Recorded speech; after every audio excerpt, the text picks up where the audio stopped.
जय जवान जय किसान. शेतकऱ्यांची सध्याची परिस्थिती जर बघितली तर त्याला आई भाकर खाऊ देना आणि बाप भीक मागू देना अशा प्रकारची झालेली आहे.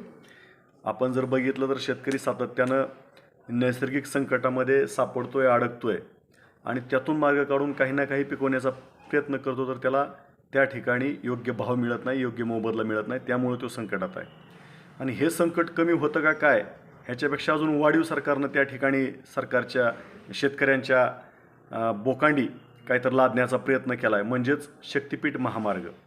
शक्तिपीठ महामार्गाच्या शेतकऱ्यांनी कुठेही किंवा कुठल्याही नागरिकांनी कसल्याही प्रकारची मागणी केली नसताना हा महामार्ग होतोय.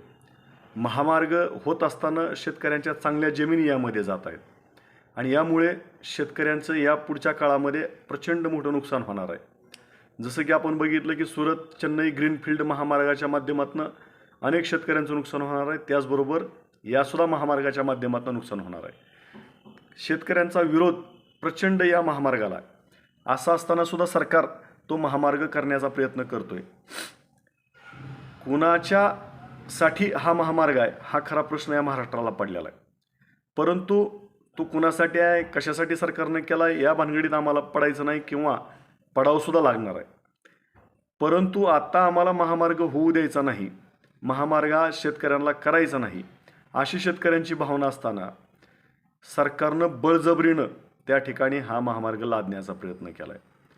आज 25 फेब्रुवारी तारीख आहे आणि आज संध्याकाळी 12 वाजल्यापासून बार्शी तालुक्यामध्ये जी काय 8-9 गावं आहेत त्या गावामध्ये संचारबंदी सरकारनं लागू केलेली आहे. जमावबंदी लागू केली आहे. जमावबंदी लागू केलेली आहे.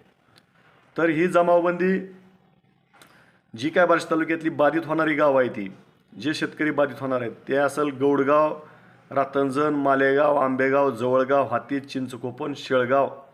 म्हणजे तुम्ही जर बघितलं असतं तर गौडगावच्या पुढं जसं आपण जाऊ तसा हा सगळा बागायत असणारा भाग आहे, पाण्याखालचा ओलिताचा भाग आहे. ह्या शेतकऱ्यांच्या जमिनी जाणार आहेत आणि त्या गावामध्ये जमावबंदीचा आदेश सरकारनं लागू केलेला आहे. म्हणजे शेतकऱ्यांना न्यायसुद्धा मागायचा नाही, शेतकऱ्यांना आमच्या शेतामध्ये येऊ नका म्हणायचं ना. आता माझा सरकारला प्रश्न आहे, ज्या वेळेस आम्हाला शेतकऱ्यांची आमच्या आपसातली मोजणी असते, आपसातल्या वाटणीचा प्रश्न असतो, आपसातल्या बांधाचा प्रश्न असतो, आपापसातल्या शेतरस्त्याचा प्रश्न असतो, त्यावेळेस वर्षानुवर्ष सरकारी दरबारी किंवा शासनाच्या दरबारी किंवा शासकीय कार्यालयामध्ये शेतकऱ्यांना हेलपाटे मारावं लागतात. तरीसुद्धा त्या ठिकाणी मोजणी येत नाही, रस्ता त्याला मिळत नाही, बांधाचा प्रश्न मिटवला जात नाही, कुठलाही प्रश्न मिटवला जात नाही.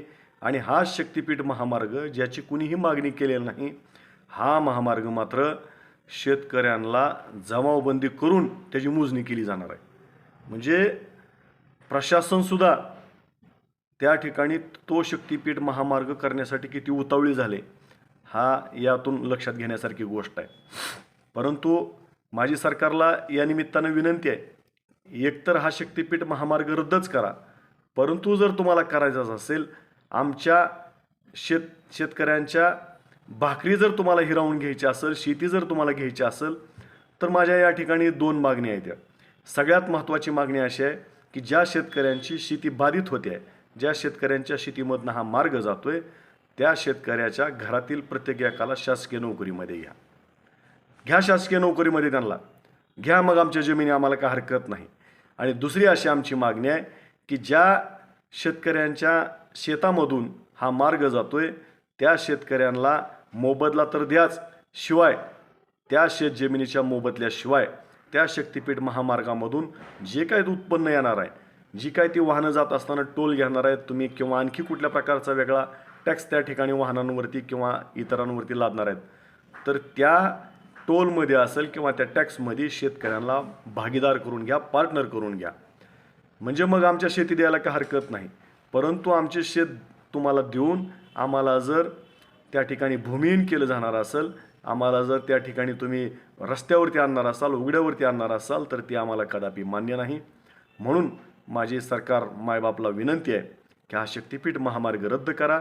जर रद्द करायचं नसेल तर ज्या शेतकऱ्यांची शेती त्या महामार्गामध्ये शक्तिपीठ महामार्गामध्ये जाईल त्या शेतकऱ्याच्या प्रत्येक घरातील एका व्यक्तीला तुम्ही शासकीय नोकरीमध्ये घ्या. नसल तसंही शासकीय नोकरीमध्ये घ्या. आणि दुसरी गोष्ट, तुम्ही त्या शेतकऱ्यांना पार्टनर करून घ्या, ही आमची मागणी राहील. परंतु सरकार मायबाप हे तुमचं वागणं बरं नाही. माझं शेतकऱ्यांना सुद्धा या निमित्तानं सांगणं आहे. बघा, तुम्ही जर बघितलं असलं तर शक्तिपीठ महामार्गाची जमीन ॲक्वायर करण्याच्या नोटिसा किंवा त्या संबंधीचे आदेश सरकारनं विधानसभा आणि लोकसभा झाल्यानंतर काढण्याचा प्रयत्न केला होता.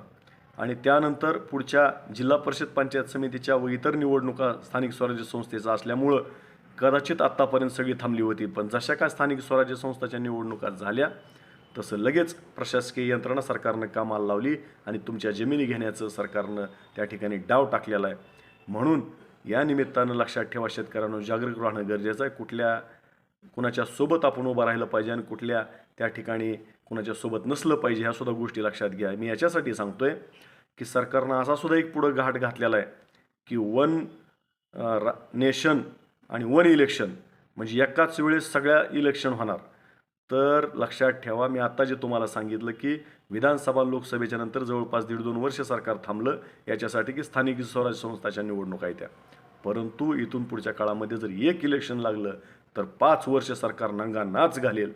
तुम्हाला कुठलीही योजना त्या ठिकाणी देणार नाही आणि कुठल्याही कशाही पद्धतीनं तुम्हाला वागवेल. म्हणून या वन नेशन वन इलेक्शन हे नको आहे. जसं पूर्वीपासून चालू होतं, स्थानिक स्वराज्य संस्थांच्या निवडणुका वेगळ्या वेळेस, आणखी कुठल्या असतील त्या निवडणुका त्या वेळेस, हेच असलं पाहिजे, लक्षात ठेवा. नाहीतर आपलं इथून पुढच्या काळामध्ये एक इलेक्शन झाल्यानंतर 5 वर्ष कुठलंही सरकार येऊ द्या, तुम्हाला अजिबात विचारणार नाही. हे सुद्धा या निमित्तानं लक्षात घेणं गरजेचं आहे. म्हणून इथून पुढच्या काळामध्ये शेतकऱ्यांनी एक राहू, एकजुटीनं त्या ठिकाणी संघर्ष केला पाहिजे, रस्त्यावरती उतरलं पाहिजे. कुठलं खरं आहे कुठलं खोटं आहे ह्यासुद्धा गोष्टी समजून घेतल्या पाहिजे. एवढंच या निमित्तानं सांगतो. पुन्हा एकदा माझी सरकारला विनंती आहे, जर तुम्हाला शक्तिपीठ महामार्ग करायचाच आहे तर लक्षात ठेवा, शक्तिपीठ महामार्गामध्ये ज्यांची जमीन जाते आहे त्या प्रत्येक घरातील शेतकऱ्याच्या एका व्यक्तीला शासकीय नोकरीमध्ये घ्या आणि शक्तिपीठ महामार्गामध्ये बाधित असणाऱ्या शेतकऱ्यांना तुम्ही त्या ठिकाणी पार्टनर करा. एवढंच या निमित्तानं सांगतो. जय जवान, जय किसान.